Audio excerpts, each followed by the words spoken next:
مدنية. بسم الله الرحمن الرحيم. براءة من الله ورسوله إلى الذين عاهدتم من المشركين فسيحوا في الأرض 4 أشهر واعلموا أنكم غير معجز الله وأن الله مخزي الكافرين. وأذان من الله ورسوله إلى الناس يوم الحج الأكبر أن الله بريء من المشركين ورسوله فإن تبتم فهو خير لكم وإن توليتم فاعلموا أنكم غير معجز الله وبشر الذين كفروا بعذاب أليم. إلا الذين عاهدتم من المشركين ثم لم ينقصوكم شيئا ولم يظاهروا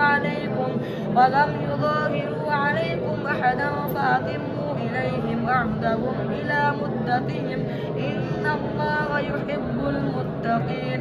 فإذا انسلخ الأشهر الحرم فاقتلوا المشركين حيث وجدتموهم وخذوهم واحصروهم واقعدوا لهم كل مرصد.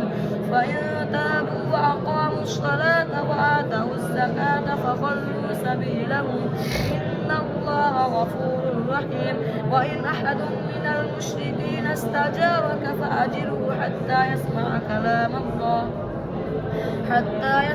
كلام الله ثم أبلغه مأمنه ذلك بأنهم قوم لا يعلمون.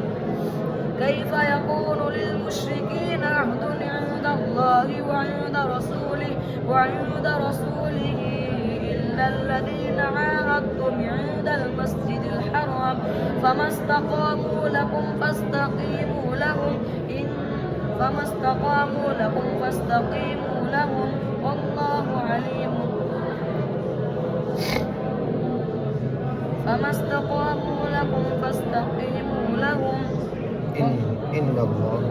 إن الله غفور رحيم. فما استقاموا لكم فاستقيموا لهم إن الله يحب المتقين. كيف وإن يظهروا عليكم لا يرقبوا فيكم إلا ولا ذمة يرضونكم بأفواههم وتأبى قلوبهم وأكثرهم فاسقون. لا اشتروا بآيات الله ثمنا قليلا فصدوا عن سبيله إنهم ساء ما كانوا يعملون. لا يرقبون في مؤمن إلا ولا ذمة وأولئك هم المعتدون. فإن تابوا وأقاموا الصلاة وآتوا الزكاة فإخوانكم في الدين ونفصل الآيات لقوم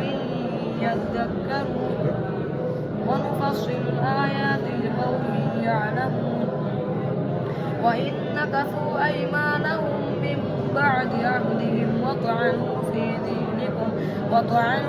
دينكم فقاتلوا أئمة الكفر إنهم لا أيمان لهم لعلهم يرتدون. ألا تقاتلون قوما نكثوا أيمانهم وهموا بإخراج الرسول وهم بدؤوكم أول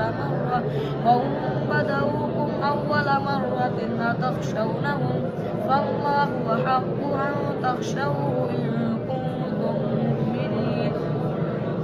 قاتلوهم يعذبهم الله بأيديكم ويخزهم وينصركم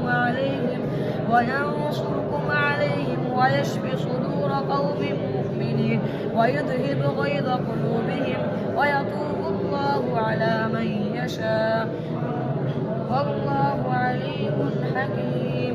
أم حسبتم